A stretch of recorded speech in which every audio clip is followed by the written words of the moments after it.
what happened in the south of France, especially on the chateau, and all the history is going to come together, and I'm going to connect it with all the alien groups, etc. But I'm only going to do that in person in France. I can't do that on the radio or even in my website. So you have to be there, folks, and you still have time to sign up if you want to.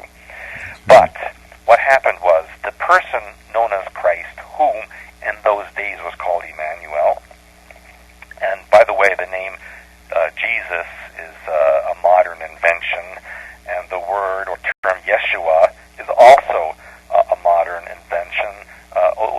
Yehoshua, as they call him. Right. There was no Hebrew name like that. There was Joshua, and there was Joseph, but there was no Yeshua, Yehoshua. That's made up modern time. So the modern history recreates the ancient history, and the old history is erased.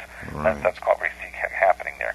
Basically, this person named Emmanuel was genetically created by an alien group at the time that was seeking to change the direction in which mankind was headed, not because it had good intentions, but because at the time, as I write in Blue Blood, there was so much alien interference on the world at that time, after the destruction of Lemuria and Atlantis, and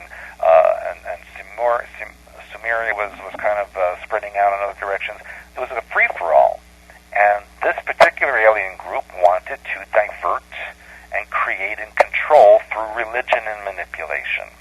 It was a joint effort at the time of what has become known as Pleiadians, reptilians, and the little grays, which really all work for one another and still do. There's a lot about those Pleiadians, which is all New Age falsehood. They're not what people think they are. Right. So anyway, they genetically created him and implanted him in the womb, hence the Immaculate Conception. It really wasn't an Immaculate Conception. It was an implantation in the womb, see? Right.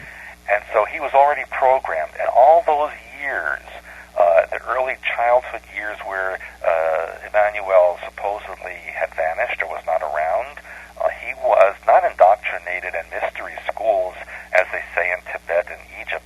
That is not where he was. He was basically on board a UFO or an underground bases being indoctrinated and programmed. That's what's going on. Wow. And the other thing is, there were a lot of political parties that were created at that time. There was the creation of the Roman Empire as the original New World Order that they were trying to impose and create. And as you know, a New World Order or a global government needs, by necessity, global religion to go along with it, so that people follow and worship all the same way, so that there's no diversion and no possibility of civil disobedience or rejection of the government policy. Right. Okay. So, the role of Emmanuel was to create this New World religion at the time, to make it global, so that the empire could then take control of the entire planet with ease and spread it out. There was a whole agenda. It had involved political parties. The so-called Order of Melchizedek is really the name of a political party at the time, Melchizedek, which means righteous or holy king. It was passed down from father to son. It had nothing to do with religion. It was a political office.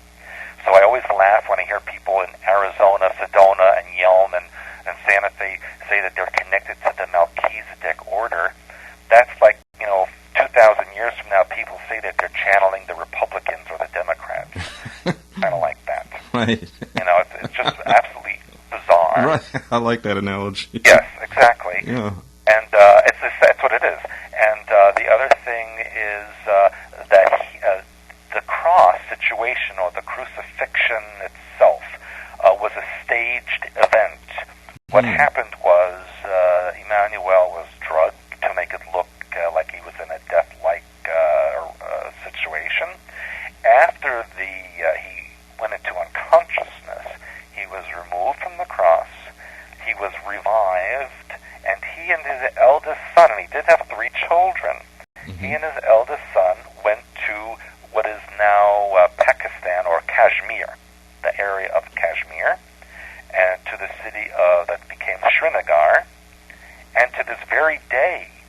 go to Srinagar in Kashmir, as I did in 1999, you will see his grave, which is maintained by an old Jewish person who lives there, and their family from generation to generation.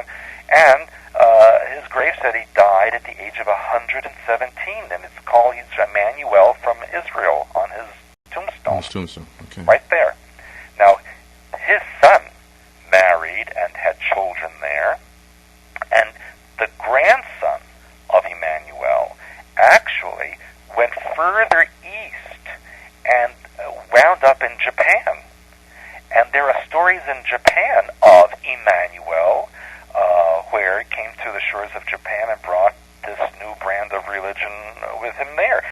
That's documented in Japan. Mm-hmm. Now, Mary Magdalene had a very, very big problem with some of the so-called apostles. It was, backstabbing political parties. That's what the painting of the Last Supper was about. That is Mary Magdalene sitting next to Christ in the center of the table, and you can see Peter basically antagonizing her in the painting. Mm-hmm. There's a lot of symbolism in that painting. And so she feared for her life. And so she and the other two children got on a boat with a few other people that were on her side, and they sailed through the Mediterranean and wound up in the south of France. And to this very day, there are villages in the south of France who reenact the coming of Mary Magdalene to the shores of France. This is reenacted every single year. That's true, right. That's something that you learned about in school, is it? No, but I've heard, as years went on in my research, I did discover that to be an event which does take place on a yearly or an annual basis. That's correct. Yeah. And so from her, they developed a tremendous ancient Hebrew empire. Now remember something, they never changed religion. They were still Hebrews, and they remained so for centuries later. It was only the Romans who decided to change everything in order to bring a new religion to their empire that would be accepted by the pagans in their empire. Mm-hmm. Emmanuel never really wanted to change the religion. He wanted to explain it in a different way, let's put it that way. Right, that makes sense. And so Hebrew religion was a tremendous part of this kingdom in the entire south of France, which you can read about if you are a school child in France. You will learn about this in school because it's part of the ancient history. And they originally lived in caves in the south of France when they arrived there, and that's where Rennes-le-Château was built, right over the cave system that Mary Magdalene and her entourage occupied during those early years. Now, the son and the brother of Emmanuel continued on to what we know as Britain, and they brought with them many relics from the Middle East and holy artifacts, mm-hmm. and that's what are in the throne room of Buckingham Palace, which is guarded by the Windsor family. And that is why the Windsor family believes themselves to be anointed by, God himself, because mm-hmm. they have these ancient relics that they use as a proof of that.